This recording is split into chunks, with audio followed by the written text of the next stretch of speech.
Well, good morning. Today is the day that we're going to sample that hillside and see how the test run goes. I'm warming up the Jeep. I'm going to head over and pick up Patrick and another friend, Seth. So it'll be us three amigos this time around. We've got to carry the gear about 150 yards downstream, set up a zip line, and probably get about 8 buckets off the hillside from various locations, run that through the high banker, and then clean it up and see what we have. We'll pan out the pad and the wash tray. There'll be kind of a good indication of how it went. But been wanting to get in here and do this for about 3 years, so that first little test run with 1.5 gallons of material showed an amazing amount of free mill gold in there. So this run will be pretty interesting today. So anyways, guys, I will meet you guys up there at the waterway later on. I gotta go pick these guys up and warming up the Jeep right now. So I will see you in a while. Stay tuned.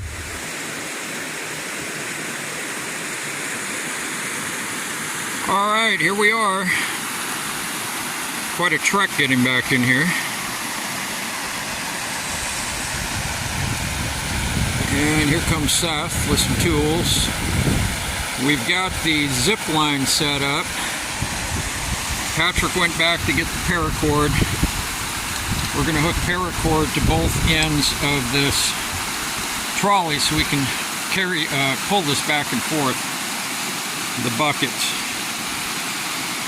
And we're sitting right here on the deposit. All right, man, appreciate it.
Okay, so I didn't divide it right then. All right. Maybe. Even if you get it, you're off by 50, you got off half pot. It's not the first time.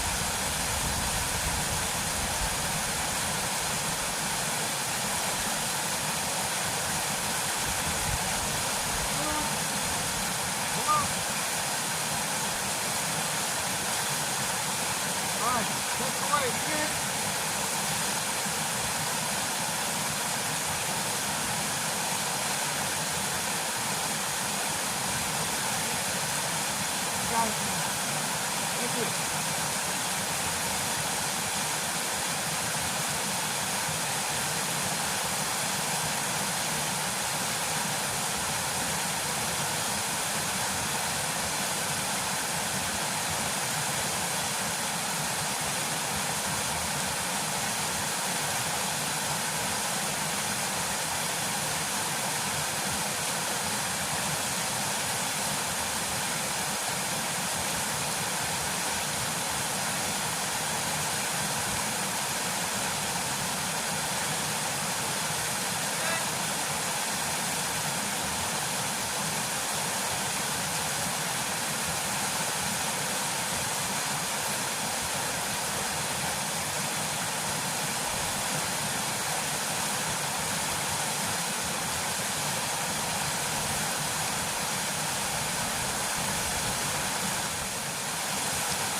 All right, still working away up here, up on the hillside.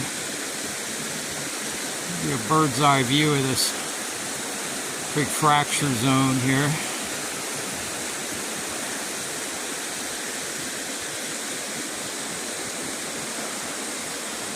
This is all that slate, heavily mineralized.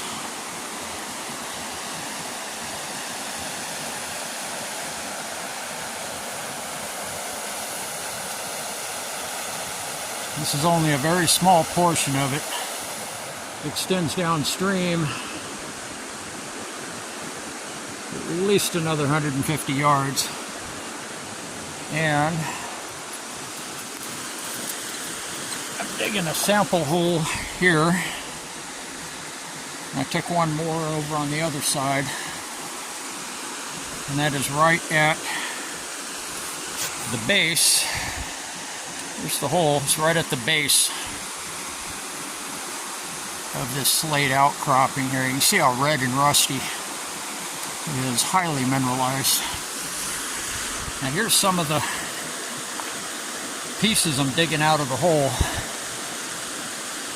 You can see how rusty this stuff is.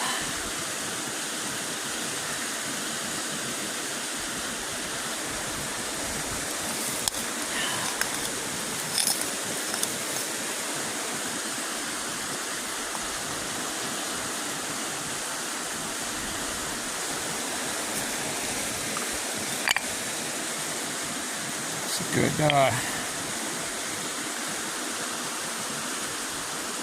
post rock for gold.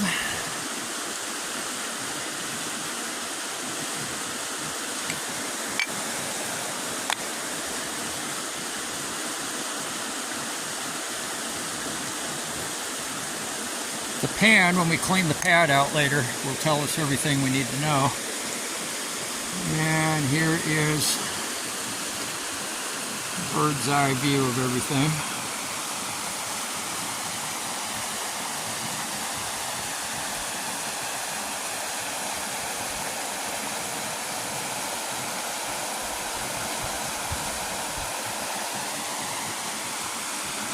Have to be real careful on this slippery hillside.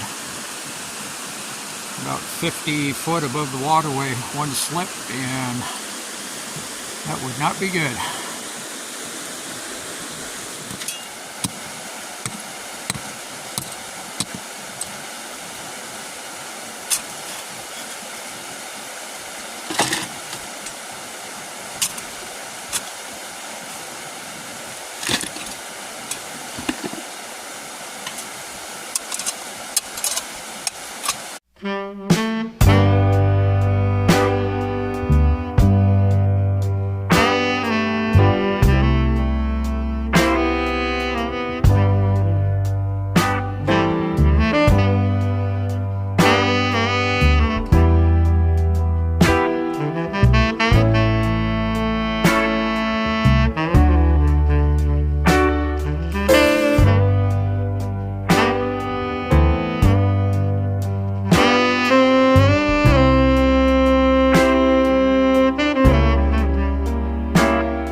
I got Patrick on candid camera.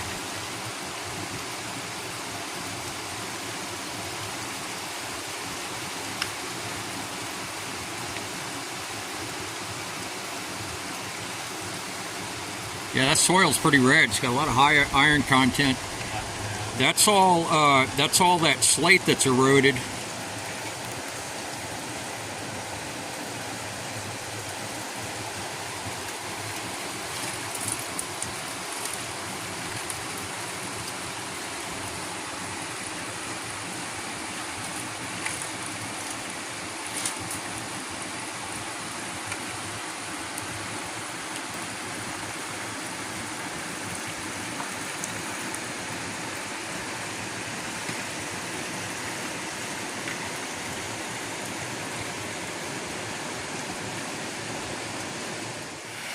All right, we're back at the Jeep, and I've got pictures I'll post up of the gold. I didn't film it, but it was a great success today. And I want to introduce you to a couple of my partners. This is Patrick right here. Hello. And Seth. What up? So they were a big help today, getting everything downstream and back, and assisting with the zip line and all that good stuff. So you'll see more of them. You've seen Patrick before. You'll see Seth in some upcoming videos. He's going to be mining with us as well. So, and it's absolutely beautiful out here. Great day out here in nature. And we're getting ready to fold it up and get out of here. We're all tired, so. All right, I got those guys dropped off. And I'm back home getting ready to unload the Jeep and get all the gear stowed away.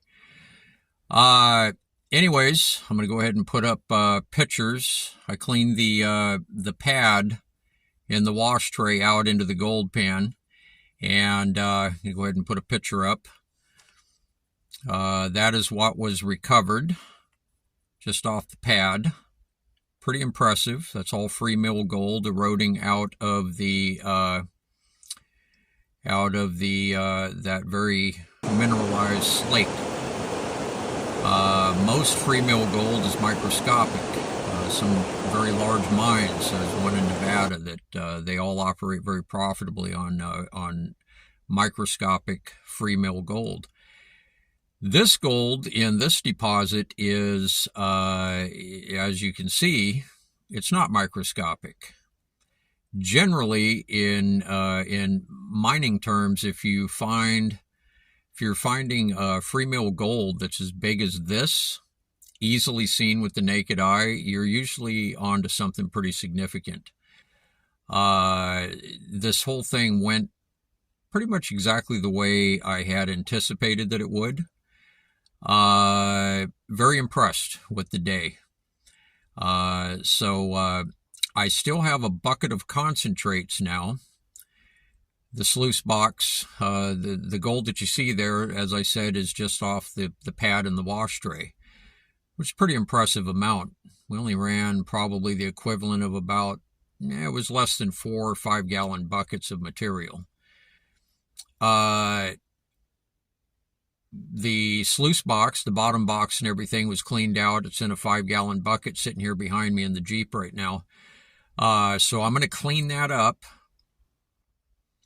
run the concentrates through. I'm going to screen them, run them through the Miller table.